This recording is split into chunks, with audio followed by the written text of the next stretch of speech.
ಬೆಳಗ್ಗೆಯಿಂದ ಸುದೀರ್ಘವಾಗಿ ಎಲ್ಲರೂ ನನ್ನ ಸ್ನೇಹಿತರೆಲ್ಲರೂ ಮಾತಾಡಿದ್ದಾರೆ. ಈಗ ಇನ್ನೊಂದು 2 ನಿಮಿಷಗಳ ಕಾಲ ಮಾತಾಡಿ ನಾನು ಮಾತನ್ನು ಮುಗಿಸ್ತೀನಿ. 2-3 ವರ್ಷಗಳಾಗಿದೆ ಈ ಅಮ್ಲಿಕಲ್ ಗ್ರಾಮ ಪಂಚಾಯತಿಯಲ್ಲಿ ಅಧ್ಯಕ್ಷರಾದಂತಹ ರಮೇಶ್ ಅವರ ಅಧ್ಯಕ್ಷ ಸ್ಥಾನವನ್ನು ಅಲಂಕರಿಸಿ ಅವರ ಅಧ್ಯಕ್ಷರಾದಂತ ಆಗಿಂದ ಅಮ್ಲಿಕಲ್ ಗ್ರಾಮ ಪಂಚಾಯತಿಯಲ್ಲಿ ಕೆರೆಗಳ ಹರಾಜಾಗಿಲ್ಲ, ಹುಣಸೆ ಮರಗಳ ಹರಾಜಾಗಿಲ್ಲ. ಎಲ್ಲಾನು ಅವರೇ ಸರ್ವಾಧಿಕಾರದಿಂದ ಕೆರೆಗಳನ್ನ ಅವರವರ ಊರಲ್ಲಿ ಕೆರೆಗಳನ್ನ ಅಧ್ಯಕ್ಷರೇ 5,000ಕ್ಕೆ ಬಂದು ಬಿಲ್ಲಾಕಿ ಅಂತ ಪಂಚಾಯತಿಯಲ್ಲಿ ಅಭಿವೃದ್ಧಿ ಅಧಿಕಾರಿಗಳಿಗೆ ಹೇಳ್ತಾರೆ. ಸಾರ್ವಜನಿಕರಲ್ಲಿ ನಾನು ಹೇಳೋದೇನಂತಂದ್ರೆ, ಕೆರೆಗಳು ಯಾರ ಸೊತ್ತು ಅಲ್ಲ, ನಮ್ಮ ಸೊತ್ತು. ನಮ್ಮ ಕೆರೆಗಳನ್ನ ನಾವೇ ಉಳಿಸ್ಕೋಬೇಕು, ನಮ್ಮ ಪರಿಸರವನ್ನು ನಾವೇ ಉಳಿಸ್ಕೋಬೇಕು. ಈಗ ಪಂಚಾಯತಿಯಲ್ಲಿ ಅದಕ್ಕೆ ಒಂದು ಸುತ್ತೋಲೆಯನ್ನು ಹೊರಡಿಸ್ತಾರೆ. ಆ ಸುತ್ತೋಲೆ ಹೊರಡಿಸಿ ಹರಾಜು ಪ್ರಕ್ರಿಯೆ ಆಗೋವರೆಗೂ ಎಲ್ಲಾ ಕೆರೆಗಳಲ್ಲಿ ನೀರನ್ನ ಯಾರು ಬೇಕಾದ್ರೂ ಹಿಡ್ಕೋಬಹುದು. ಯಾವುದೇ ತರ ನಮ್ಮ ಊರಲ್ಲಿ ನೀರು ಹಿಡಿಯಂಗಿಲ್ಲ ಅಂತೆಲ್ಲ ಹೇಳೋದಿಲ್ಲ. ಅವ್ರವ್ರ ಊರಿನ ಕೆರೆಗಳಲ್ಲಿ ಅವ್ರವ್ರಿಗೆ ಅಧಿಕಾರ ಇರುತ್ತೆ. ದಯವಿಟ್ಟು ಎಲ್ಲರಿಗೂ ನಾನು ಎಚ್ಚರಿಕೆ ಹೇಳೋದೇನಂದ್ರೆ, ಕೆರೆ ಯಾರಿಗೂ ಬರ್ಕೋದಿಲ್ಲ. ಕೆರೆಗಳ ಪಂಚಾಯತಿಯಲ್ಲಿ ಸುತ್ತೋಲೆ ಹೊರಡಿಸಿ ಕೆರೆಗಳ ಹರಾಜು ಆಗುವವರೆಗೂ ಕೆರೆಗಳಲ್ಲಿ ಮೀನುಗಳನ್ನ ಯಾರು ಬೇಕಾದ್ರೂ ಹಿಡ್ಕೋಬಹುದು. ಆ ಎಲ್ಲ ಗ್ರಾಮ ಪಂಚಾಯತಿ ಸಾರ್ವಜನಿಕರಲ್ಲಿ ನಾನು ಇದನ್ನ ಮನವಿ ಮಾಡ್ತಾ ಇದ್ದೀನಿ. ಈಗ ಏನು ನನ್ನ ಸ್ನೇಹಿತರೆಲ್ಲ ಇಷ್ಟೊತ್ತು ಮಾತಾಡಿದ್ದಾರೆ, ನಿಮ್ಮ ಅಧಿಕಾರ ದರ್ಪ ಜಾಸ್ತಿ ದಿನ ಉಳಿಯೋದಿಲ್ಲ. ಅಧಿಕಾರ ಯಾರಿಗೂ ಶಾಶ್ವತ ಅಲ್ಲ. ಮಾನ್ಯ ಅಧ್ಯಕ್ಷರಿಗೆ ನಾನು ಹೇಳೋದೇನಂತಂದ್ರೆ, ಅಧಿಕಾರ ಯಾರಿಗೂ ಶಾಶ್ವತ ಅಲ್ಲ. ದಯವಿಟ್ಟು ಅಭಿವೃದ್ಧಿ ಅಧಿಕಾರಿಗಳಿಗೆ ಅವರು ಹೇಳೋದೇನಂತಂದ್ರೆ, ನಿಮಗೆ ಇವತ್ತು ಈ ಪಂಚಾಯತಿ, ನಾಳೆ ಇನ್ನೊಂದು ಪಂಚಾಯತಿ ಆಗುತ್ತೆ. ದಯವಿಟ್ಟು ಕಾರ್ಯನಿರ್ವಹಣೆ ಮಾಡಬೇಕಾದಾಗ ನೀವು ಎಲ್ಲರೂ ಹೊಂದಾಣಿಕೆಯಿಂದ ಮಾಡ್ಕೊಂಡೋಗಿ. ಇಲ್ಲಿ ನಮ್ಮ ಪಂಚಾಯತಿಯ ಮಾನ ಮರ್ಯಾದೆಯನ್ನ ಹರಾಜಾಗ್ಲಿಕ್ಕೆ ನಿಮ್ಮನ್ನ ಇಲ್ಲಿ ತಂದು ಕೂರಿಸ್ಕೊಂಡಿಲ್ಲ. ಸಾರ್ವಜನಿಕರ ಮುಖಾಂತರ ನಾನು ನಿಮ್ಗೆ ಮನವಿ ಮಾಡ್ತಾ ಇದ್ದೀನಿ ಹಾಗೂ ಎಚ್ಚರಿಕೆಯನ್ನು ಕೊಡ್ತಾ ಇದ್ದೀವಿ. ದಯವಿಟ್ಟು ಅಧ್ಯಕ್ಷರಾಗ್ಲಿ, ಪಿಡಿಒರವರಾಗ್ಲಿ ಅಭಿವೃದ್ಧಿ ಕಡೆ ಸಹಕರಿಸಲಿಲ್ಲ ಅಂತಂದ್ರೆ ಮುಂದಿನ ದಿನಗಳಲ್ಲಿ ಈ ಹೋರಾಟವನ್ನ ಉಗ್ರವಾಗಿ ತಗೊಂಡು ಹೋಗಿ ಇಷ್ಟಪಡ್ತೀನಿ ಅಂತ ಹೇಳ್ತಾ ಇದ್ದೀನಿ. ಕೂಡಲೇ ಟೈಮ್ಗೆ ಸರಿಯಾಗಿ ಪಂಚಾಯತಿಗೆ ಬಂದು ಗ್ರಾಮ ಸಭೆಗಳನ್ನು ನಿರ್ವಹಿಸಿ ಇವೆಲ್ಲ ಮಾಡಲಿಲ್ಲ ಅಂತಂದ್ರೆ ನಾವು ಗ್ರಾಮ ಪಂಚಾಯತಿಗೆ ಮುತ್ತಿಗೆ ಹಾಕಿ ಹಾಗೂ ನಾವು ಮುಖ್ಯ ನಿರ್ವಹಣಾಧಿಕಾರಿಗಳಿಗೆ ನಾವು ಇನ್ನೊಂದು ಮನವಿ ಮಾಡೋದು, ಮೀಡಿಯಾ ಮುಖಾಂತರ ಮನವಿ ಮಾಡೋದೇನಂತಂದ್ರೆ, ಯಾರು ಗ್ರಾಮ ಪಂಚಾಯತ್ ಅಧ್ಯಕ್ಷರಾಗ್ಲಿ ಸದಸ್ಯರಾಗ್ಲಿ ಊರಿನಲ್ಲಿ ಹೋಗಿ ಜನರ ಸಮಸ್ಯೆಗಳನ್ನ ಆಲಿಸಿ ಬಗೆಹರಿಸಕ್ ಆಗ್ತಾ ಇಲ್ಲ ಅನ್ನೋಂಥವ್ರನ್ನ ಗುರುತಿಸಿ ದಯವಿಟ್ಟು ಮಾನ್ಯ ಮುಖ್ಯ ಕಾರ್ಯನಿರ್ವಹಣಾಧಿಕಾರಿಗಳಲ್ಲಿ ಮನವಿ ಅಂತಹವರನ್ನ ಅನರ್ಹರಾಗಿ ಮಾಡಿ ಅವರ ಸದಸ್ಯತ್ವವನ್ನು ರದ್ದು ಮಾಡಿ, ಅವ್ರು ಮಾಡ್ಲಿಕ್ಕೆ ಆಗಲಿಲ್ಲ ಅಂತಂದ್ರೆ ಅವರು ಆ ಮೆಂಬರ್ ಸದಸ್ಯತ್ವಕ್ಕೆ ಅನರ್ಹರು ಅಂತ ಹೇಳ್ತಾ ನನ್ನ 2 ಮಾತುಗಳನ್ನ ಮುಗಿಸ್ತಾ ಇದ್ದೀನಿ. ಜೈ ಹಿಂದ್, ಜೈ ಕರ್ನಾಟಕ ಮಾತೆ. ನಮ್ಮ ಎಡಿ ಸರ್ ಅವರು, ರವಿಚಂದ್ರ ಸರ್ ಅವರು ನಮ್ಮ ಪ್ರತಿಭಟನೆ ವೇದಿಕೆ ಹತ್ರ ಬಂದಿದ್ದಾರೆ. ಅವರಿಗೆ ನಾವು ಮೊದಲಿಗೆ ಸ್ವಾಗತವನ್ನ ಬಯಸ್ತಾ ಇದ್ದೀವಿ.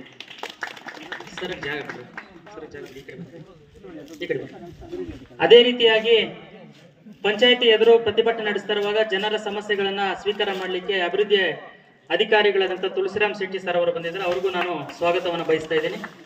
ಅದೇ ರೀತಿಯಾಗಿ ನಮಗೆ ರಕ್ಷಣೆ ಕೊಡ್ತಿರುವಂತ ಪೊಲೀಸ್ ಅಧಿಕಾರಿಗಳು ಬಂದಿದ್ದಾರೆ, ಅವ್ರಿಗೂ ನಾನು ಸ್ವಾಗತವನ್ನು ಕೋರ್ತಾ ಇದ್ದೀನಿ. ಸರ್, ಒಂದು ಬ್ರೀಫ್ ಆದಂತ ಮನವಿ ಪತ್ರವನ್ನು ನಾವು ತಯಾರು ಮಾಡಿದೀವಿ. ಇಷ್ಟೊತ್ತು ನಾವು ಬೆಳಗ್ಗೆಯಿಂದ ನಮ್ಮ ಭಾಷಣಗಳನ್ನು ಮಾಡಿದೀವಿ, ಸಾರ್ವಜನಿಕರು ಕೇಳಿದ್ದಾರೆ. ನಾವು ಅದನ್ನು ಮತ್ತೆ ರಿಪೀಟ್ ಮಾಡಕ್ ಹೋಗಲ್ಲ. ಇಲ್ಲಿ ಆಗ್ತಾ ಇರೋ ಸಮಸ್ಯೆಗಳೇನು ಅನ್ನೋದು ಆಲ್ರೆಡಿ ಲಿಖಿತವಾಗಿ ನಾವು ಮನವಿ ಪತ್ರದಲ್ಲಿ ಇಟ್ಟಿದ್ದೀವಿ. ಆದ್ರೆ ಒಂದಷ್ಟು ಬ್ರೀಫ್ ಅನ್ನ ನಿಮಗೆ ಮಾಡಿಬಿಡ್ಬೇಕು ಅಂತ ನಾವು ಅಂದ್ಕೊಂಡಿದೀವಿ ಸರ್. ಈಗ ಅಮ್ಲಿಕಲ್ಲು ಒಂದು ರೀತಿಯಲ್ಲಿ ಕಳೆದ 7-8 ತಿಂಗಳಿಂದ ನಾವು ಸದಾ ಸುದ್ದಿಯಲ್ಲಿದ್ದೀವಿ. ಯಾವ ಕಾರಣಗಳಿಗೋಸ್ಕರ ಅಂತ ನಿಮಗೂ ಗೊತ್ತಿದೆ, ನಿಮ್ಮ ಹಂತಕ್ಕೂ ಬಂದಿದೆ. ಕಾಯಕ ಮಿತ್ರ ಹುದ್ದೆಯ ಇದನ್ನ ಇಟ್ಕೊಂಡು ನಾವೇನು ಪ್ರತಿಭಟನೆಗಳನ್ನು ಮಾಡಿದ್ವಿ, ಅಲ್ಲಿಂದ ಹಿಡ್ಕೊಂಡು ಇಲ್ಲಿ ತನಕ ಆ ಸಮಸ್ಯೆ ಬಗೆಹರಿದಿಲ್ಲ. ಆ ವಿಚಾರದಲ್ಲಿ ತಾವು ಏನು ಕ್ರಮ ಕೈಗೊಂಡಿದ್ದೀರಿ ಇಒ ಸಾಹೇಬರು ಅನ್ನೋದು ನಮ್ಗೆ ಇದುವರೆಗೂ ಸಾರ್ವಜನಿಕರಿಗೆ ಮಾಹಿತಿ ಇಲ್ಲ. ಹೊಸ ಅರ್ಜಿಯನ್ನ ಕರೀಬೇಕಾದ ಕಾಯಕ ಮಿತ್ರ ಹುದ್ದೆಗೆ ಅನ್ನುವಂಥದ್ದು ನಮ್ಮ ಆಗ್ರಹ ಮೊದಲಿಗಿದೆ. ಮತ್ತೆ ಅದು ತಪ್ಪಿತಸ್ಥರು ಕರ್ತವ್ಯ ಲೋಪ ಯಾರ್ದಿದೆ ಅನ್ನೋದು ತಮಗೂ ಕೂಡ ಗೊತ್ತಿದೆ. ಆದ್ರಿಂದ ನಮ್ಗೆ ಇಒ ಅವರಲ್ಲಿ ನಂಬಿಕೆ ಇಲ್ಲ. ಇಒ ಸರ್ವೇಶ್ ಅವರು ಹೆಂಗಾಗಿದೆ ಅಂತ ಕಳ್ಳರು ಹಿಡಿಯಕ್ ಆಗಲ್ಲ. ನಮ್ಮ ಉದ್ದೇಶ ಇರೋದೇನಂದ್ರೆ, ನಾವು ಸಿಇಒ ಸಾಹೇಬರಿಗೆ ಮನವಿ ಪತ್ರವನ್ನು ಮಾಡ್ತಾ ಇದೀವಿ. ಇದರಲ್ಲಿ ಅಧಿಕಾರವನ್ನು ದುರ್ಬಳಕೆ ಮಾಡಿಕೊಂಡು ಕರ್ತವ್ಯ ಲೋಪ ಮಾಡಿರುವಂತ ಸರ್ವೇಶ್ ಅವರ ಸಾರನ್ನು ಸೇರಿಕೊಂಡು ಯಾರೆಲ್ಲ ಮಹಾನುಭಾವರು ಇದರಲ್ಲಿ ನಕಲಿ ದಾಖಲೆಗಳನ್ನು ಸೃಷ್ಟಿ ಮಾಡಿ ಈ ಹುದ್ದೆಯನ್ನ ಲಪಟಾಯಿಸಬೇಕು ಅಂತ ನೋಡಿದ್ರೆ ಅವರೆಲ್ಲರ ಮೇಲೆ ಶಿಸ್ತುಕ್ರಮ ಆಗ್ಬೇಕು ಅನ್ನೋದು ನಮ್ಮ ಮೊದಲ ಒಂದು ಆಗ್ರಹ ಇರುವಂತದ್ದು. ಇನ್ನು 2ನೇ ಪಂಚಾಯಿತಿ ಅಭಿವೃದ್ಧಿ ಅಧಿಕಾರಿಗಳು ಇಲ್ಲೇ ಇದ್ದಾರೆ. ಅವರು ಲಾಸ್ಟ್ ಟೈಮ್ ಕೂಡ ನಾನು ಕಿರುಕುಳ ಕೊಡ್ತಾ ಇದ್ದಾರೆ ಅಂತ ಹೇಳ್ಬಿಟ್ಟು ಅವರು ಮೀಡಿಯಾದಲ್ಲಿ ಹೇಳ್ಕೊಂಡು ಇಡೀ ಮೀಡಿಯಾದಲ್ಲಿ ನೋಡಿದ್ದು ತಾಲೂಕಿನ ಜನತೆ ಮಾತಾಡಿದ್ದಾಗಿದೆ. ಅವತ್ತಿಂದ ಇವತ್ತಿನ ಸಮಸ್ಯೆ ನಮ್ಗೆ ಬಗೆಹರಿದಿಲ್ಲ. ಪಂಚಾಯತಿ PDO ಮತ್ತು ಪ್ರೆಸಿಡೆಂಟ್ ಮತ್ತು ಕೆಲವರು ಗುಂಪುಗಾರಿಕೆ ಮಾಡಿಕೊಂಡು ಬಂದಿರೋ ಅನುದಾನವನ್ನ ಯಾವ ರೀತಿ ಮಾಡಬೇಕು ಅನ್ನೋ ವಿಚಾರಕ್ಕೆ ಅವರಲ್ಲಿ ಗೊಂದಲಗಳು ಸೃಷ್ಟಿಯಾಗ್ತಾ ಇದ್ದಾವೆ. ಮೀಟಿಂಗ್ಗಳಲ್ಲಿ ಕಿತ್ತಾಡ್ತಾ ಇದ್ದಾರೆ. ಮಿನಿಟ್ಸ್ ಬುಕ್ ಅನ್ನು ಅರ್ಧಾಕುವಂತ ಪರಿಸ್ಥಿತಿಗಳು ಹೋಗ್ತಾ ಇದೆ. ಒಬ್ಬ ಅಧಿಕಾರಿಗಳನ್ನ ಕೆಲವು ಸದಸ್ಯರುಗಳು ಸಿಂಗ್ಲರ್ ಅಲ್ಲಿ ನೀನ್ ಯಾವನು ಹಂಗೆ ಹಿಂಗೆ ಅಂತ ಮಾತಾಡೋ ಪರಿಸ್ಥಿತಿ ಆಗ್ತಾ ಇದೆ. ಇವತ್ತು ಪಂಚಾಯತಿ ಮಾನ ಮರ್ಯಾದೆ ಹರಾಜಾಗ್ತಾ ಇದೆ. ಪಂಚಾಯತ್ ರಾಜ್ನ ನಿಯಮಗಳ ಪ್ರಕಾರವಾಗಿ ನಮ್ಮ ಪಂಚಾಯತಿ ನಡೀತಾ ಇಲ್ಲ. ಬದಲಿಗೆ ಅರಾಜಕತೆ ಇಲ್ಲಿ ಯಾರ ಮನಸ್ಸಿಗೆ ಏನ್ ಬರುತ್ತೋ ನೀನಾ ನಾನಾ ಅನ್ನೋಂಥ ಪರಿಸ್ಥಿತಿ ಆಗ್ತಾ ಇದೆ. ಈಗ ಮೇಲಿನ ಅಧಿಕಾರಿಗಳು ಇಒ ಸಾಹೇಬ್ರು ಇದನ್ನು ಸರಿಪಡಿಸಬೇಕಾಗಿದೆ. ಈಗ ಅವ್ರ ಮೇಲೆ ಗುರುತರ ಆರೋಪ, ಆದ್ರಿಂದ ಅವರು ನೋಡ್ದಂಗೆ ಹೋಗ್ತಾ ಇದ್ದಾರೆ. ಯಾರು ನಮ್ಮ ಪಂಚಾಯತಿಯ ಸಮಸ್ಯೆಯನ್ನು ಬಗೆಹರಿಸಬೇಕು? ಅದನ್ನ ನಾವು CO ಅವ್ರಿಗೆ ಮನವಿ ಪತ್ರ ಕೊಡ್ತಾ ಇದೀವಿ. ಈ ಒಂದು ಏನು PDO ಅವ್ರ ಕೆಲಸ ಮಾಡ್ಲಿಕ್ಕೆ ಅವ್ರಿಗೆ ಬಿಡದೇ ಇರುವಂತದ್ದು, ಅಥವಾ ಪಂಚಾಯತಿ ಅಧ್ಯಕ್ಷರು ಸದಸ್ಯರು ನಮ್ಮ ಪ್ರಕಾರವಾಗಿ ಕ್ರಿಯಾ ಯೋಜನೆ ಮಾಡಿಲ್ಲ, ನಮ್ಮ ಪ್ರಕಾರ ಅನುದಾನಗಳ ಹಂಚಿಕೆ ಮಾಡಿಲ್ಲ ಅಂತ ಹೇಳ್ಬಿಟ್ಟು ಇಲ್ಲಿ ಅಭಿವೃದ್ಧಿ ಕೆಲಸಗಳಿಗೆ ಅಡೆಟ್ ಮಾಡುವಂಥದ್ದು, ಗ್ರಾಮ ಸಭೆಗಳು ನಡೀತಿರೋಂಥದ್ದು ಇದೆಯಲ್ಲ, ಇದನ್ನು ನಾವು ಸಹಿಸಲಿಕ್ಕೆ ಸಾಧ್ಯ ಇಲ್ಲ. ಇದನ್ನು ಇಮ್ಮಿಡಿಯೇಟ್ಲಿ ಈ ಕಿತ್ತಾಟಕ್ಕೆ, ಈ ಜಗಳಗಳಿಗೆ ನೀವು CO ಅವರ ಮೂಲಕ ಬಂದು ಇಲ್ಲಿ ಕಿತ್ತಾಟಕ್ಕೆ ಇದು ಬ್ರೇಕ್ ಹಾಕಬೇಕು. ಒಂದು ವೇಳೆ PDO ಸಾಹೇಬರ ಸಮಸ್ಯೆ ಇದ್ದು ನಿಯಮಗಳ ಉಲ್ಲಂಘನೆ ಮಾಡಿ ಕೆಲಸ ಮಾಡಿದ್ರೆ ಯಾವುದೇ ಕಾರಣಕ್ಕೂ ಕೂಡ ನಾವು ಹೇಳ್ತಾ ಇದ್ವಿ ಅವ್ರ ಮೇಲೆ ನೀವು ಕ್ರಮ ಕೈಗೊಳ್ಳಿ. ಒಂದು ವೇಳೆ ಸದಸ್ಯರು ಅಧ್ಯಕ್ಷರುಗಳು ನಿಯಮ ಬಾಹಿರವಾಗಿ ನಮ್ಗೆ ಅನುದಾನಗಳು ಮಾಡಬೇಕು, ಕಳ್ಳ ಬಿಳ್ಳುಗಳಿಗೆಲ್ಲ ಸೈನ್ ಮಾಡಬೇಕು ಅಂತ ಒತ್ತಡಗಳೇನಾದ್ರು ತಂದಿದ್ರೆ, ನಿಮಗೆ ತನಿಖೆನಲ್ಲಿ ಏನಾದ್ರು ಗೊತ್ತಾದ್ರೆ ಅಂತವರ ಸದಸ್ಯತ್ವವನ್ನು ಅನರ್ಹತೆ ಮಾಡ್ರಿ ನೀವು. ನಮಗೆ ಇಲ್ಲಿ ಯಾರು ಅವ್ರ ಪರವಾಗಿಯೋ ಇವ್ರ ವಿರುದ್ಧವಾಗಿ ಅವ್ರ ಪರವಾಗಿ ಅಲ್ಲ. ಇಬ್ಬರ ಜಗಳದಲ್ಲಿ ಪಂಚಾಯತಿ ಜನರಾದಂತ ನಾವು ಪ್ರಾಬ್ಲಮ್ ಫೇಸ್ ಮಾಡ್ತಾ ಇದೀವಿ. ಬಂದ್ರೆ ಒಂದು ಈ ಸುತ್ತ ಆಗ್ತಾ ಇಲ್ಲ, ಖಾತೆ ಆಗ್ತಾ ಇಲ್ಲ, CC ರೋಡ್ಗಳಿಲ್ಲ, ಗ್ರಾಮಗಳಲ್ಲಿ ಸ್ವಚ್ಛತೆಯನ್ನು ಮಾಡಿ ಸರ್. 2-3 ವರ್ಷಗಳಾಗಿದೆ ಸರ್. ಬನ್ನಿ ಸರ್, ಚರಂಡಿಗಳೆಲ್ಲ ಕುನ್ಬಂಡೆ ಬೇರೆ ಬೇರೆ ಕಡೆಗಳಲ್ಲಿ ಚರಂಡಿ ಇರೋಂಥ ಹುಳಗಳು ಮನೆಗಳೊಳಗಡೆ ಬರ್ತಾ ಇದಾವೆ. ಪರಿಸ್ಥಿತಿಗಳು, ಬೀದಿ ದೀಪಗಳಿಲ್ಲ. ಇತ್ತೀಚೆಗೆ ಪೊಲೀಸ್ ಇಲಾಖೆಯಿಂದ ನಮ್ಗೆಲ್ಲ ಸುದ್ದಿಗಳು ಕೊಡ್ತಾ ಇದ್ದಾರೆ, ಕಳ್ಳತನಗಳು ಜಾಸ್ತಿ ಆಗ್ತದೆ, ಬೀದಿ ದೀಪಗಳು ಹಾಕೊಳ್ಳಿ, CC ಕ್ಯಾಮ್ರಾ ಹಾಕೊಳ್ಳಿ ಅಂತ. ಇವತ್ತು ಎಲ್ಲಾದ್ರೂ ಕಳ್ಳರಿಗೆ ಒಳ್ಳೆ ಲೂಟಿ ಮಾಡ್ಲಿಕ್ಕೆ ಅವಕಾಶ ಇದೆ ಅಂದ್ರೆ ಅದು ಅಂಬ್ಲಿಕಲ್ ಗ್ರಾಮ ಪಂಚಾಯತಿನಲ್ಲಿ. ಯಾಕೆಂದ್ರೆ ನಾವು ರಾತ್ರಿ ಹೊತ್ತು ಬೀದಿ ದೀಪಗಳು ಸರಿಯಾಗಿಲ್ಲ. ಇವತ್ತು ಬಂದಿರೋಂಥ ಅನುದಾನ ಇದು ಮಾಡ್ತಾ ಇಲ್ಲ ಸರ್. ಈಗ ನೀವೇನು ಮಾಡೋದು ಬೇಡ, ಪಂಚಾಯತಿ ಗೇಟ್ ದಾಟಿ ಹಿಂಗ್ ಸ್ವಲ್ಪ ಲೆಫ್ಟ್ ಹೋಗಿ ಸರ್. ಲೆಫ್ಟ್ ಹೋದ್ರೆ ಇದೇ SC ಕಾಲೋನಿ ಅಂಬ್ಲಿಕಲ್ ಸರ್. ಪಂಚಾಯತಿ ಕಾಂಪೌಂಡ್ ಗಂಟ್ಕೊಂಡಿರೋಂಥದ್ದು. ಇವರು ಅಭಿವೃದ್ಧಿ ಅಂತ ಇಷ್ಟು ದೊಡ್ಡ ಸೌಧ ಕಟ್ಕೊಂಡಿದ್ರಲ್ಲ, ಇಷ್ಟು ದಿನಗಳಿಂದ ಬಂದಂತ ಅಧ್ಯಕ್ಷರು, ಕಾರ್ಯದರ್ಶಿಗಳು, ಸದಸ್ಯರಿಗೆ ಇಲ್ಲಿ ಕಾಣಿಸಿಲ್ಲ ಈ ಗ್ರಾಮ ಸರ್. ಪಂಚಾಯಿತಿಯ ಮಳೆ ನೀರು ಕೂಡ ಅವ್ರ ಗ್ರಾಮಗಳ ಮನೆಗಳ ಮುಂದೆ ಹೋಗ್ತದೆ, ಚರಂಡಿ ರೊಚ್ಚಿದ್ದಿದೆ. ಒಂದಷ್ಟು ಅನುದಾನ ಕೊಟ್ರೆ ಇಲ್ಲಿ ಯಾರೋ ಒಬ್ಬ ಸದಸ್ಯ ಮಾತಾಡ್ತಾರೆ, ಯಾವ ನೀನ್ ಕೊಡ್ಲಿಕ್ಕೆ ಅಂತ ಮಾತಾಡ್ತಾರೆ. ಅಂದ್ರೆ ಏನದರ ಅರ್ಥ? ಏನಿದೆ ವ್ಯವಸ್ಥೆ? ಯಾಕೆ ಹಿಂಗ ಆಗ್ತಾ ಇದೆ ಅನ್ನೋಂಥದ್ದು ನಮ್ಗೆ ಇವತ್ತು ಪ್ರಶ್ನೆಗಳು ಉತ್ತರ ಬೇಕು. ಇದನ್ನೇನಾದ್ರೂ ಹಿಂಗೆ ಮುಂದುವರಿಸಿದಂತ ಪಕ್ಷದಲ್ಲಿ ಸರ್, ಇದು ಸಾಂಕೇತಿಕವಾದ ಪ್ರತಿಭಟನೆ. ನಿಮ್ಗೆ ಗೊತ್ತಿದೆ ಇಲ್ವೋ, ಈ ಪ್ರತಿಭಟನೆ ನಡೀಬಾರದು ಅಂತ ಸುಮಾರು ರೀತಿಯಂತ ಪ್ರಯತ್ನಗಳನ್ನ ಮಾಡಿದ್ದಾರೆ. ಆದ್ರೂ ಕೂಡ ಇಷ್ಟೊಂದು ಜನ ಇಲ್ಲಿ ಬಂದಿದ್ದಾರೆ. ಬೆಳಿಗ್ಗೆ 10 ಗಂಟೆಯಿಂದ ಅಲ್ಲಿ ಜನ ಕೂತಿದ್ದಾರೆ. ಮನೆ ಕೆಲಸ, ಕೂಲಿ ಕೆಲಸ ಬಿಟ್ಟು, ಅಗ್ರಿಕಲ್ಚರ್ ಬಿಟ್ಟು ಅವ್ರು ಬಂದಿದ್ದಾರೆ. ರೀಸನ್ ಏನ್ ಗೊತ್ತಾ? ಇವತ್ತು ಪಂಚಾಯತಿನಲ್ಲಿ ನಮಗೆ ಸ್ಪಂದನೆ ಇಲ್ಲ. ಬಂದ್ರೆ ಹೆಂಗ್ ಬರ್ಬೇಕು ನಾವು? ಗ್ರಾಮ ಪಂಚಾಯತ್ ಸದಸ್ಯರ ಮೂಲಕ ಬಂದವ್ರಿಗೆ ಮಾತ್ರ, ಲಂಚ ಕೊಟ್ಟವ್ರಿಗೆ ಮಾತ್ರ ಕೆಲಸಗಳು. ದುಡ್ಡಿಲ್ಲ ಅನ್ನೋಂತ ಏನು ನಡೆಯಲ್ಲ ಇಲ್ಲಿ. ಹಿಂಗಾಗ್ಬಿಟ್ರೆ ಜನರ ಸಮಸ್ಯೆಗಳು ಬಗೆಹರಿಸೋರು ಯಾರು? ಇಲ್ಲ ಅಧಿಕಾರಿ ಬಗೆಹರಿಸಬೇಕು. ಅಧಿಕಾರಿಗಳ ಕೈ ಕಟ್ತೀರ ನೀವು. ಅಧಿಕಾರಿಗಳು ಏನಾದ್ರು ಮಾಡಕ್ ಹೋದ್ರು ಅಂತಂತೋ, ನಾನು ಪ್ರೆಸಿಡೆಂಟು, ನಾನು ಮೆಂಬರು, ನನ್ನ ಗಮನಕ್ಕಿಲ್ದ ನೀನ್ ಹೆಂಗ್ ಮಾಡ್ತೀಯ? ಅವರು ಮಾಡಬಾರ್ದು, ಇವರು ಮಾಡಬಾರ್ದು, ಜನ ನಾವೇನ್ ಮಾಡ್ಬೇಕು? ಯಾರಿಗೆ ಹೇಳ್ಕೋಬೇಕು ನಮ್ಮ ಸಮಸ್ಯೆಯನ್ನ? ಅದಕ್ಕೆ ಸರ್ ನಾವು ಇವತ್ತು ಇದನ್ನ ಎಚ್ಚರಿಕೆಯನ್ನು ಕೊಡ್ತಾ ಇದೀವಿ. ನಾವು ಅಂಬ್ಲಿಕಲ್ ಗ್ರಾಮ ಪಂಚಾಯತಿಗೋಸ್ಕರ ಜನಪರ ವೇದಿಕೆಯನ್ನು ಮಾಡ್ಕೊಂಡಿದೀವಿ. ನಾವು ಹೇಳ್ತಾ ಇದೀವಿ ಸಾರ್ವಜನಿಕರಿಗೆ, ಎಲ್ಲರಿಗೂ ಕೂಡ, ಪಂಚಾಯತಿ ಅಭಿವೃದ್ಧಿ ಅಧಿಕಾರಿ ಕೆಲಸ ಮಾಡ್ಲಿಲ್ವಾ, ಅಧಿಕಾರಿಗಳು ಕೆಲಸ ಮಾಡ್ಲಿಲ್ಲ, ಪ್ರೆಸಿಡೆಂಟ್ ಕೆಲಸ ಮಾಡಲ್ಲ, ಪಂಚಾಯತಿ ಮೆಂಬರ್ ಕೆಲಸ ಮಾಡಲ್ಲ, ಅಂತದೇನಾದ್ರೂ ಸಮಸ್ಯೆಗಳಿದ್ರೆ ಜನಪರ ವೇದಿಕೆ ಮೂಲಕ ನಾವು ಇವತ್ತು ಹೇಳ್ತಾ ಇದೀವಿ. ಈ ಹೋರಾಟವನ್ನು ಇಲ್ಲಿಗೆ ನಾವು ನಿಲ್ಲಿಸೋದಿಲ್ಲ. ಒಂದು ವೇಳೆ ನೀವೇನು ಕಾಯಕ ಮಿತ್ರದ ಮನೆ ಹೇಳಿದೀವಿ, ನೀವು ಸರಿಯಾದಂತ ತನಿಖೆ ನಡೆಸಿ ಸರಿಯಾದಂತ ಶಿಸ್ತು ಕ್ರಮ ಆಗ್ಲಿಲ್ಲ ಅಂದ್ರೆ ಸರ್, ನಾವು ಇವತ್ತು ಜನಪರ ವೇದಿಕೆಯನ್ನು ಡಿಸೈಡ್ ಮಾಡ್ಕೊಂಡು ನಮ್ಮ ಲೋಕಾಯುಕ್ತದಲ್ಲಿ ದೂರನ್ನ ದಾಖಲು ಮಾಡ್ತೀವಿ. ಕಾನೂನು ಪ್ರಕಾರ ಹೋರಾಟ ಮಾಡಿ ಏನಾಗ್ತದೆ ಅದಾಗ್ಲಿ. ನಾವು ನಿಮ್ಮಗಳ ಮೇಲೆ ಗೌರವ ಇಟ್ಟು ಮಾಡ್ತಾ ಇದೀವಿ. ಉದ್ಯೋಗ ಖಾತ್ರಿ ಯೋಜನೆನಲ್ಲಿ ಸರ್, ನೀವು AD ಸಾಹೇಬ್ರು ಇದ್ದೀರಿ. ಅಂಬ್ಲಿಕಲ್ ಗ್ರಾಮ ಪಂಚಾಯತ್ ನಡೆದಿರೋಷ್ಟು ದೊಡ್ಡ ಭ್ರಷ್ಟಾಚಾರಗಳು, ಅವ್ಯವಹಾರಗಳು ಎಲ್ಲಿ ನಡೆದಿಲ್ಲ. ಈ ತರ ಸಮಸ್ಯೆಗಳಾಗಿದ್ದಾವೆ. 3-4 ವರ್ಷಗಳಿಂದ ಆಗಿರುವಂತಹ ಅವ್ಯವಹಾರಗಳನ್ನ ಸಮಗ್ರವಾದಂತ ತನಿಖೆಗೆ ತಾವು ಆದೇಶ ಮಾಡಿ, ಪುನರ್ ಆಡಿಟ್ ಮಾಡಿಸಿ, ನಿಜವಾಗ್ಲೂ ಅಲ್ಲಿ ಕೆಲಸ ನಡೆದಿದೆಯಾ? ಕೆಲಸ ಇಲ್ದಿರೋ ಬಿಲ್ಗಳು ಹೆಂಗ್ ಸೃಷ್ಟಿ ಮಾಡಿದ್ರು? ಯಾಕೆ ಹಿಂಗ ಆಗ್ತಾ ಇದೆ? ಯಾರ ದುಡ್ಡಿದು? ಸಾರ್ವಜನಿಕರ ದುಡ್ಡನ್ನ ಸಾರ್ವಜನಿಕರಿಗೆ ಬಳಸ್ತೀರಾ? ಯಾರೋ ಜೋಬ್ ತುಂಬಿಸ್ಕೊಂಡು ಹೋಗ್ಲಿಕ್ಕೆ ಇದನ್ನೆಲ್ಲ ಮಾಡಿದ್ದಾರೆ ಅಂದ್ರೆ ನಾವು ಇದನ್ನ ಸಹಿಸ್ಕೊಂಡು ಕೂರ್ಲಿಕ್ಕೆ ಸಾಧ್ಯ ಇಲ್ಲ ಅನ್ನೋದು ನಾವು ಹೇಳ್ತಾ ಇದೀವಿ.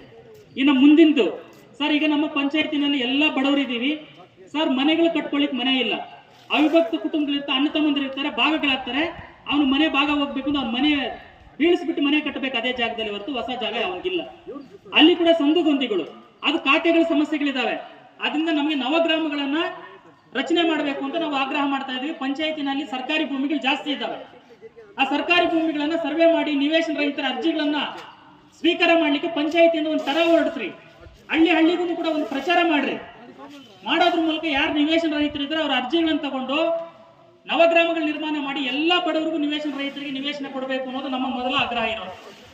ಇನ್ನು ಎರಡನೇ ಸರ್ ಈಗ ಇಲ್ಲಿ ವೆಂಕಟರಾಮಪ್ಪ ಅಂತ ಇದರಲ್ಲಿ ಕೂತಿರೋಂತ, ನೀವು ಬಂದಿದ್ರ ಮೊನ್ನೆ ಸಾಹೇಬರ ಜೊತೆಗೆ MLA ಜೊತೆಗೆ, ಅವ್ರ ಮನೆ ಬಿದ್ದೋಗಿದೆ ಸರ್ ಪೂಜಾರಹಳ್ಳಿಯಲ್ಲಿ. ಅವರ ಸೊಸೆಗೆ ಬೆನ್ನು ಮುರಿದೋಗಿದೆ, ಅವ್ರ ತಾಯಿ ಅವರ ಹೆಂಡತಿಗೂ ಕೂಡ ಕಾಲು ಮುರಿದೋಗಿದೆ. ಇಂಥ ಸ್ಥಿತಿಯಲ್ಲಿ MLA ಬಂದು ಹೇಳಿದ್ದಾರೆ ಇವ್ರು ಮನೆಯನ್ನು ಫಸ್ಟ್ ಪ್ರಿಯಾರಿಟಿಯಲ್ಲಿ ಕೊಡಿ ಅಂತ. ಮನೆ ಬಂದಿದೆ ಸರ್, ಪೂಜಾರಹಳ್ಳಿಗೆ 2 ಮನೆ ಬಂದಿದೆ. ಆದ್ರೆ ಅವ್ರಿಗೆ ಬಂದಿರುವಂತ ಮನೆಯನ್ನ ಇನ್ನೊಬ್ಬ ಯಾರೋ ಪ್ರಭಾವವನ್ನು ಬಳಸಿ ಇನ್ನೊಬ್ಬರು ಅವ್ರಿಗೆ ತಗೊಂಡು ಹೋಗ್ಲಿಕ್ಕೆ ಹೋಗ್ತಾ ಇದಾರೆ. ಈ ಬಡವರು ಏನ್ ಮಾಡ್ಬೇಕು? ಮೊನ್ನೆ ನಮ್ಮ ಪೂಜಾರಹಳ್ಳಿನಲ್ಲಿ ಒಂದು ಹುಡುಗಿ ಇದು ಗೊತ್ತಾಯ್ತು, ನಿಮ್ಗೆ ಮೂಡುಬಿದ್ರೆನಲ್ಲಿ ಸಮಸ್ಯೆ ಆಯ್ತು. ಆ ತರ ಮುರುಡೇಶ್ವರದಲ್ಲಿ ಸಮಸ್ಯೆ ಆಯ್ತು. ಆ ಸಮಸ್ಯೆಯಿಂದ ಅವ್ರಿಗೆ ಮನೆ ಕೊಡ್ತೀವಿ ಅಂತ ಇದುವರೆಗೂ ಮನೆ ಇರಲಿಲ್ಲ. ಎಷ್ಟೋ ಜನ ನಮ್ಮೂರುಗಳಲ್ಲಿ ಮನೆ ಇಲ್ದಾರಂತವ್ರು ಇದ್ದಾರೆ. CC ರೋಡ್ ಇಲ್ಲ, ಬೀದಿ ದೀಪಗಳು ಸರ್. ನೆನ್ನೆ ಕೇಳಿದ್ರೆ ಯುವ ಸಾಹೇಬರು ಬರ್ತಾರೆ ಅನ್ನೋ ಕಾರಣಕ್ಕೋಸ್ಕರ ಇಲ್ಲ 5 ಬೀದಿ ದೀಪಗಳು ನೆನ್ನೆ ಬರ್ತಾರೆ ಅಂತ ಬಂದ್ ಹೋದ್ಮೇಲೆ ಹಾಕಿರೋಂಥದ್ದು ಬಿಟ್ರೆ ನಾವು ಕೇಳೋ ತನಕ ಇಲ್ಲ. ಹಿಂಗಾದ್ರೆ ಹೆಂಗ್ ಪರಿಸ್ಥಿತಿಗಳು? ಯಾರು ಇದನ್ನೆಲ್ಲ ಪ್ರಶ್ನೆ ಮಾಡಬೇಕು? ಇದು ನಮ್ಮ ಸಮಸ್ಯೆಗಳಿದಾವೆ ಸರ್. ದಯಮಾಡಿ ನಾವು ಹೇಳ್ತಾ ಇದೀವಿ. ಇನ್ನೂ ಕೆಲವರೆಲ್ಲ ವೈಯಕ್ತಿಕವಾದ ಅರ್ಜಿಗಳು ಕೊಡ್ಲಿಕ್ಕೆ ರೆಡಿ ಇದ್ದಾರೆ ಜನರು. ದಯಮಾಡಿ ನಮ್ಮೆಲ್ಲ ಅರ್ಜಿಗಳನ್ನ ಅಹವಾಲುಗಳನ್ನ ಸ್ವೀಕಾರ ಮಾಡ್ರಿ. ನೀವು ಏನ್ ಮಾಡ್ತೀರಿ ಅನ್ನೋಂಥದ್ ಮೇಲೆ 15 ದಿನ ನಿಮ್ಗೆ ಸಮಯಾವಕಾಶ ಕೊಡ್ತೀವಿ. 15 ದಿನದ ಮೇಲೆ ನೀವು ಸಮಯಾವಕಾಶ ಕೊಡಲಿಲ್ಲ ಅಂದ್ರೆ ಸರ್ ಪ್ರಾಮಿಸ್ ಹೇಳ್ತಾ ಇದೀವಿ, ನಾವು ಪಂಚಾಯತಿಗೆ ಬರೋದಿಲ್ಲ. ಇನ್ನು ಮುಂದೆ ನಾವು ಬರಬೇಕಾಗಿರೋದು ತಾಲೂಕ್ ಪಂಚಾಯತಿಗೆ ಬೀಗ ಹಾಕ್ಲಿಕ್ಕೆ. ಅದು ಕಾನೂನು ಕ್ರಮ ಆಗ್ತದ, ನಮ್ಮನ್ನ ಅರೆಸ್ಟ್ ಮಾಡ್ತೀರಾ, ನೀವು ಜೈಲಿಗೆ ಕಳಿಸ್ತೀರಾ, ಎಲ್ಲದಕ್ಕೂ ನಾವು ರೆಡಿ ಇದೀವಿ. ನಾವೆಲ್ಲದಕ್ಕೂ ರೆಡಿ ಇದೀವಿ. ಕಾನೂನು ನಾವು ಕೈಗೆತ್ಕೋಬೇಕು ಅಂತಿಲ್ಲ. ಅದ ಕಾನೂನು ಕೈಗೆತ್ಕೊಳ್ಳುವಂತ ರೀತಿ ನಮ್ಮನ್ನು ಪ್ರವೋಕ್ ಮಾಡ್ತಾ ಇರೋದು, ಅಂತಕ್ ತರ್ತಾರೋ ತಾವುಗಳು ಅನ್ನೋದನ್ನ ನಾವು ನಿಮ್ ಗಮನಕ್ಕೆ ತರ್ಲಿಕ್ಕೆ ಇಚ್ಛೆ ಪಡ್ತೀವಿ. ಇನ್ನ ಬೇರೆ ಬೇರೆ ರೀತಿ ಸಮಸ್ಯೆಗಳು ಇದಾವೆ ಸರ್. ಅಂಗನವಾಡಿ ಕೇಂದ್ರಗಳಿದಾವೆ. ಅಂಬ್ಲಿಕಲ್ ಅಂಗನವಾಡಿ ಕೇಂದ್ರ ಇದುವರೆಗೂ ಉದ್ಘಾಟನೆ ಆಗಿಲ್ಲ. 9 ಇದಾಗಿದೆ ಸರ್. ಕುನಿಬಂಡೆ ಅಂತ ಒಂದು ಗ್ರಾಮ ಆಲ್ರೆಡಿ ಬಿಲ್ಲೆಲ್ಲ ಮುಗಿದೋಗಿದೆ. ಆದ್ರೆ ಇದುವರೆಗೂ ಕೂಡ ಕಟ್ಟಡ ಕಟ್ಟಿಲ್ಲ. ಪೂಜಾರಹಳ್ಳಿಯಲ್ಲಿ ಅಂಗನವಾಡಿ ಕೇಂದ್ರ ಬಂದಿದೆ. ಊರಿಂದ ತಗೊಂಡೋಗಿ 1/2 ಕಿಲೋಮೀಟರ್ ಆ ಕಡೆ ಕಟ್ಟಿದ್ರೆ ಸಣ್ಣ ಮಕ್ಕಳು ಅಂಗನವಾಡಿ ಕೇಂದ್ರಕ್ಕೆ 1/2 ಕಿಲೋಮೀಟರ್ ನಡ್ಕೊಂಡು ಹೋಗ್ತಾರ. ಕನಿಷ್ಠ ಕಾಮನ್ ಸೆನ್ಸ್ ಬೇಡವಾ? ಏನಾಗಿದೆ ಪರಿಸ್ಥಿತಿಗಳು? ಯಾಕೆ ಹಿಂಗ್ ಆಗ್ತಾ ಇದಾವೆ ಅನ್ನೋದು ಎಲ್ಲ ಕೂಡ ಇದೆ ಸರ್. ಈ ಎಲ್ಲವೂ ಕೂಡ ನೀವೇನಾದ್ರೂ ಕೂಡ ಬಗೆಹರಿಸಲಿಲ್ಲ ಅಂತಂದ್ರೆ ನಾವು ಮುಂದಿನ ದಿನಗಳಲ್ಲಿ ಹೋರಾಟ ಮಾಡಬೇಕಾಗ್ತದೆ ಅಂತ ಹೇಳೋದು ನಮ್ಮ ಮನವಿ ಪತ್ರ ಇದೆ. ತಾವು ಸ್ವೀಕಾರ ಮಾಡಿ. ನಾವು ನಿಮ್ಗೆ ಏನು ಮಾಹಿತಿ ಇದೆಯೋ ನೀವು ಇವತ್ತು ಅಧಿಕಾರಿಗಳು ಬಂದಿದ್ರಿ, ನಿಮ್ ಬಗ್ಗೆ ನಮ್ ಗೌರವ ಇದೆ, ನಮ್ಗೆ ಉತ್ತರ ಕೊಡಿ. ಇಲ್ಲ ಅಂತಂದ್ರೆ ನಮ್ಮ ಹೋರಾಟವನ್ನು ಮುಂದಿನ ಹಂತಕ್ಕೆ ತಗೊಂಡು ಹೋಗ್ಬೇಕಾಗ್ತದೆ. ದಯಮಾಡಿ ಅಣ್ಣ ಮೀರಿ ಹಿಂದಿದೀನ ಅರ್ಜಿ ಫಸ್ಟ್ ಅಣ್ಣ ರಾಂಡಿಡ ಹೋಗೋಗ್ರೆ ರಾಂಡಪ್ಪ. ಮತ್ತೆ ಯಾಕಂದ್ರೆ ಈ ಅಂಬ್ಲಿಕಲ್ ಗ್ರಾಮ ಪಂಚಾಯತಿ ಆದಾಗಿಂದ ಇಲ್ಲಿ ಹೋರಾಟಗಳಂದ್ರೆ ಇದೇ ಫಸ್ಟ್ ನೋಡ್ತಾ ಇದ್ದೀವಿ. ಇದೇ ತರ ಯಾವಾಗ್ಲೂ ಅನ್ಯಾಯ ನಡೆಯುವಂತ ದಿನಗಳಲ್ಲಿ ಇದೇ ತರ ಹೋರಾಟ ಮಾಡಿ ನಮ್ಮ ಸಾಮಾನ್ಯ ಜನರಿಗೆ ನ್ಯಾಯ ಒದಗಿಸ್ಕೊಡ್ಬೇಕಂತ ಎಲ್ಲ ಇಲ್ಲಿ ಸೇರಿರ್ತಕ್ಕಂತ ಎಲ್ಲ ಯುವ ಜನತೆಗೆ ಮತ್ತು ನಮ್ಮ ಪಂಚಾಯತಿ ಎಲ್ಲ ಊರುಗಳಿಂದ ಬಂದಿರ್ತಕ್ಕಂತ ಎಲ್ಲ ಗ್ರಾಮಸ್ಥರಿಗೂ ಕಿವಿ ಮಾತು ಹೇಳ್ತಾ ಇವತ್ತಿನ ದಿವಸ ತುಂಬಾ ಸಂತೋಷ ಆಗ್ತಾ ಇದೆ. ಏನಪ್ಪಾ ಅಂದ್ರೆ ಒಬ್ಬ ಮೆಂಬರ್ ಅಂದ್ರೆ ಊರಲ್ಲಿ ಏನು ಮಾಡ್ಬೋದು ಅಂತ ಒಬ್ಬರಿಗೂ ಜ್ಞಾನ ಇಲ್ಲ. ದುಡ್ಡು ಕೊಡ್ತಾರೆ, ಓಟ್ ಹಾಕ್ಸ್ಕೊಳ್ತಾರೆ, ಜನಗಳಿಗೆ ಅನ್ಯಾಯ ಮಾಡ್ತಾರೆ. ಅದೇ ನಮ್ಮ ಇದ್ರಲ್ಲಿ ನಡೀತಾ ಇರೋದು. ದಯವಿಟ್ಟು ನೀವು ಕೂಡ ಅಷ್ಟೇ ಯಾವತ್ತು ದುಡ್ಡಿಗೆ ಓಟ್ ಹಾಕ್ಬೇಡಿ. ಯಾರು ನ್ಯಾಯಯುತವಾಗಿ ನಿಮ್ಮ ಕೆಲಸಗಳು ಮಾಡ್ಕೊಡ್ತಾರೋ, ಯಾರು ಧೈರ್ಯದಿಂದ ಪಂಚಾಯತಿ ಆಫೀಸಲ್ಲಿ ಬಂದು ಟೇಬಲ್ ಬುದ್ಧಿ ನ್ಯಾಯ ಕೇಳಿ ನಿಮಗೆ ನ್ಯಾಯ ಮಾಡ್ತಾರೋ ಅಂತವ್ರಿಗೆ ಓಟ್ ಹಾಕಿ ಅಂತ ಈ ಸಂದರ್ಭದಲ್ಲಿ ಈ ಸಭೆಯಿಂದ ನಿಮ್ಗೆ ಕಿವಿ ಮಾತು ಹೇಳ್ತಾ ಇದ್ದೀನಿ.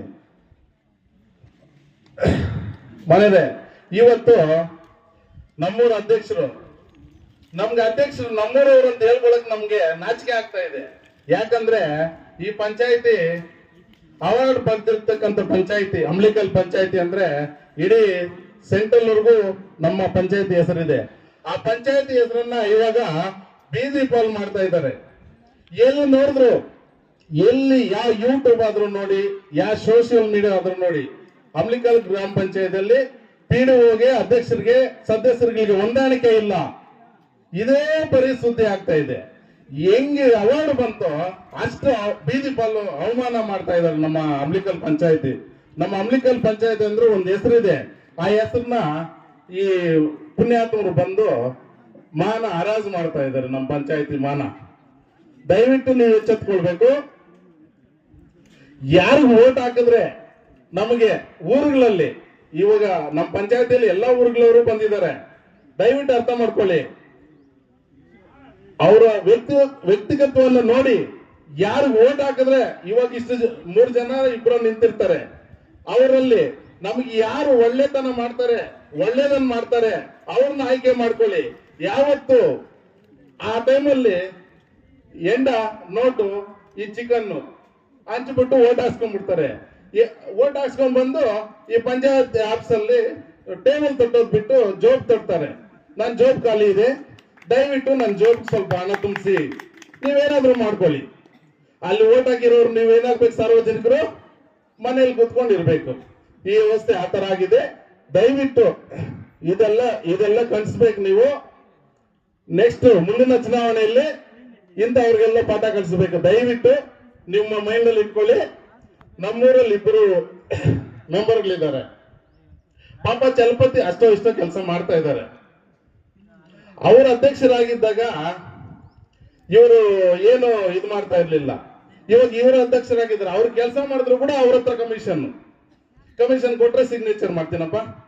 ಪಾಪ ಅದನ್ನು ಅಲ್ಲೂ ಇಲ್ಲೂ ಸಾಲ ಮಾಡಿ ಈ ಎನರ್ಜಿಯಲ್ಲಿ ರೋಡ್ಗಳು ಮಾಡ್ತಾ ಇದ್ದಾರೆ. ಒಪ್ಕೋಬೇಕು, ಅವ್ರನ್ನ ಮಾಡ್ತಾ ಇದ್ದಾರೆ.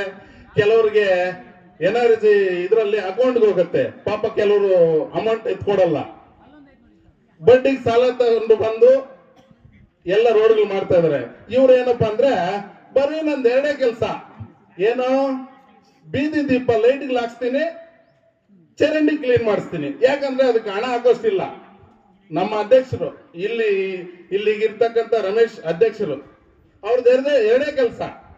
ಏನಪ್ಪ ಅವರೆಲ್ಲ ಆ ತರ ಕೆಲಸ ಮಾಡ್ತಾ ಇದಾರೆ, ನಿಮ್ಮ ಹತ್ರ ಎಲ್ಲ ಇದೆ, ನೀವು ಸ್ವಲ್ಪ ಅವ್ರ ಕೈ ಜೋಡಿಸಿ ಇನ್ನ ಊರು ಅಭಿವೃದ್ಧಿ ಆಗ್ತಾ ಇದೆ ಅಂದ್ರೆ, ಇಲ್ಲ ನನ್ಗೆ ಅದೆಲ್ಲ ಗೊತ್ತಿಲ್ಲ, ಪರ್ಸೆಂಟೇಜ್ ಬೇಕು ನನ್ಗಷ್ಟೇ, ಪರ್ಸೆಂಟೇಜ್ ಕೊಟ್ರೆ ಸಾಕು. ಇರ್ಲಿ, ಅವರು ಏನೋ ಅವ್ರ ವೈಯಕ್ತಿಕ ಏನಾದ್ರು ಮಾಡ್ಕೊಳ್ಳಿ. ಊರವರು ಸಾರ್ವಜನಿಕ ಜನರು ಓಟ್ ಆಗಿ ನಿಮ್ಮನ್ನ ಪಂಚಾಯತಿಗೆ ಚುನಾಯಿತಿನ ಕಳಿಸಿದಾರಲ್ಲ, ದಯವಿಟ್ಟು ಅವ್ರಿಗೆ ಒಂದು ಸ್ವಲ್ಪ ಆದ್ರೂ ಹೆಲ್ಪ್ ಮಾಡ್ಬೇಕು ತಾನೆ. ಆ ತರ ಇಲ್ಲ. ಇದು ಚರಂಡಿ ಕ್ಲೀನ್ ಮಾಡಿಸೋದು, ಬೀದಿ ದೀಪ ಹಾಕ್ಸೋದು. ಅಟ್ಲೀಸ್ಟ್ ನಮ್ಮೂರಲ್ಲಿ ವಾಟರ್ ಮ್ಯಾನ್ ಹುದ್ದೆ ಎಲ್ಲ ಖಾಲಿ, ರಿಟೈರ್ಡ್ ಆಗಿದ್ದಾರೆ. ಅದಕ್ಕೆ ಇಷ್ಟು ದಿವಸ ಆಗಿದೆ, ಒಬ್ರು ಅದನ್ನ ಭರ್ತಿ ಮಾಡಿಲ್ಲ. ಪಾಪ ಅವ್ರಿಗೆ 100 ರೂಪಾಯಿ ಲೆಕ್ಕ ಕೊಡ್ತಾರಂತೆ. ಏನು, ಅವರು ನೀರು ವಾಟರ್ ಮ್ಯಾನ್ ಡ್ಯೂಟಿ ಮಾಡೋದಕ್ಕೆ 100 ರೂಪಾಯಿ ದಿನಕ್ಕೆ. 3000ಗೆ ಯಾರಪ್ಪ ಡ್ಯೂಟಿ ಮಾಡ್ತಾರೆ? ಅವ್ನು ಕೇಳ್ದ, ಹೋಗ್ತಾ ಇರೋ ಕಡೆಗೆ ಹೋಗ್ತಾ ಇದ್ದ, ಅದು ಹೇಳ್ತಾ ಇದ್ದೀನಿ. ದಯವಿಟ್ಟು ಇಲ್ಲಿರ್ತಕ್ಕಂಥ PDO ಅವ್ರಿಗೆ ಹೇಳ್ತಾ ಇದ್ದೀನಿ, ನೀವು ಕೂಡ ಸರ್ ಸಾರ್ವಜನಿಕರಿಗೆ ಸ್ವಲ್ಪ ಅನುಕೂಲ ಮಾಡಿಕೊಡ್ಬೇಕು ನೀವು. ಯಾಕಂದ್ರೆ ಬಡಜನ ತುಂಬಾ ನಮ್ಮ ಅಮ್ಲಿಕಲ್ ಪಂಚಾಯತಿಯಲ್ಲಿ ಬಡಜನ ಜಾಸ್ತಿ ಇದ್ದಾರೆ. ದಯವಿಟ್ಟು ನೀವು ಅವ್ರು ಬಂದಾಗ ಅವರ ಏನು ಕಷ್ಟ ಸುಖಗಳನ್ನು ವಿಚಾರಿಸಿ ಅವ್ರಿಗೆ ಹೆಲ್ಪ್ ಮಾಡ್ಬೇಕಂತ ತಮ್ಮಲ್ಲಿ ಮನವಿ ಮಾಡ್ಕೊಳ್ತಾ ಇದ್ದೀನಿ. ಇಷ್ಟೊತ್ತು ಮಾತಾಡೋದಕ್ಕೆ ಅವಕಾಶ ಕೊಟ್ಟಂತ ತಮ್ಮೆಲ್ಲರಿಗೂ ವಂದಿಸ್ತಾ ಈ ಭಾಷಣ ಮುಕ್ತ ಮಾಡ್ತೀನಿ. ಜೈ ಹಿಂದ್, ಜೈ ಕರ್ನಾಟಕ.